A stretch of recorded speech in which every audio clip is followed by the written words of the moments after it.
Ele não nasceu vilão. Ele foi esculpido. A história de Dom Quixote do Flamingo não é a de um homem que caiu na escuridão. É a de alguém que foi jogado nela ainda criança e decidiu abraçar o abismo como lar. Chamado de demônio celestial, do Flamingo carrega no próprio título uma ironia cruel. Ele nasceu como um dragão celestial, uma divindade entre os homens, mas conheceu ainda muito cedo o inferno que existe abaixo desse céu falso. Quando seu pai, Dom Quixote do Homing, decide abandonar os privilégios da nobreza para viver como um humano comum, ele acredita estar fazendo certo. Mas o mundo não perdoa quem desce do trono. A família é arrastada para a lama, torturada, humilhada, queimada pelo ódio de pessoas que sofreram nas mãos dos dragões celestiais. E do Flamingo, uma criança, assiste tudo. Ele vê sua mãe morrer, ele sente a fome, ele sente o medo e, acima de tudo, ele sente o desprezo. Mas enquanto seu irmão Dom Quixote Rocinante reage com dor, do Flamingo reage com algo muito mais perigoso: rancor. Um rancor puro, afiado, quase vivo. Porque na mente dele, o problema nunca foi o sistema. O problema foi ter perdido o lugar no topo dele.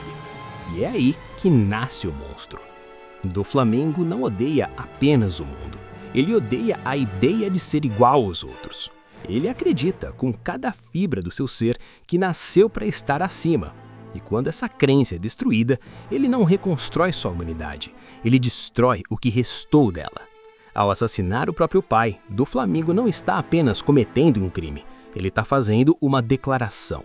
Uma ruptura definitiva com qualquer traço de empatia. Aquele ato não é impulsivo, é simbólico.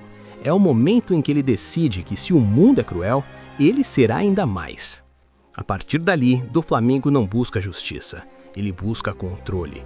Com o poder da Ito Itomi, ele transforma o mundo em um teatro macabro de marionetes. Pessoas deixam de ser indivíduos, passam a ser fios em suas mãos, e isso não é coincidência. Do Flamingo não quer apenas vencer, ele quer dominar. Ele quer provar que todos, no fundo, são fracos, manipuláveis, descartáveis. Dressrosa se torna o seu palco perfeito. Um reino inteiro sorrindo artificialmente, escondendo dor, mentiras e sofrimento. Um paraíso construído sobre gritos silenciados. E no centro de tudo isso, ele, sorrindo, sempre sorrindo. Aquele sorriso não é alegria, é desprezo.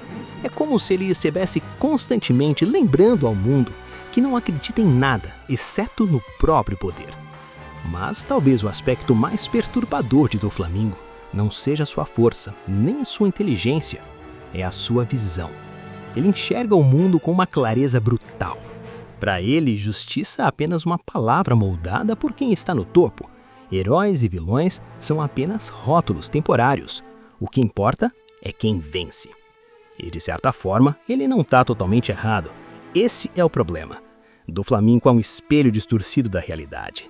Ele revela um lado mais feio do mundo, mas decide se tornar ainda pior do que ele. Enquanto outros personagens lutam para mudar o sistema, do Flamingo decide explorá-lo. Enquanto outros buscam liberdade, ele busca domínio. Enquanto alguns carregam esperança, ele carrega caos. E mesmo assim, ele não é vazio.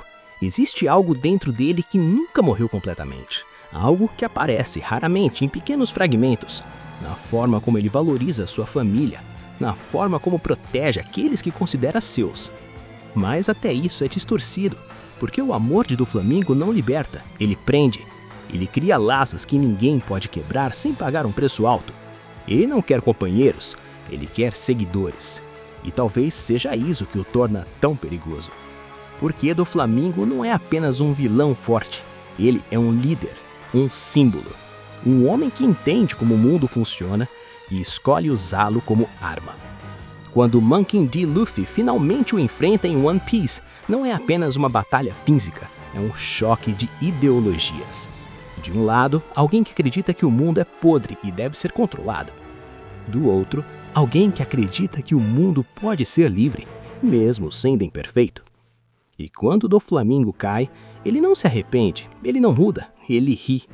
Porque para ele, a derrota não invalida sua visão. O mundo continua sendo cruel, continua sendo injusto, continua sendo exatamente como ele sempre disse. E talvez seja por isso que ele continua sendo tão marcante. Porque Doflamingo não é apenas um vilão que você derrota e esquece. Ele é uma ideia, uma presença, uma lembrança incômoda de que às vezes o verdadeiro monstro não é aquele que cria o caos, mas aquele que entende o sistema e escolhe governá-lo. No fim, o demônio celestial não é apenas um título, é um retrato de um homem que caiu do céu e decidiu transformar o inferno em seu reino.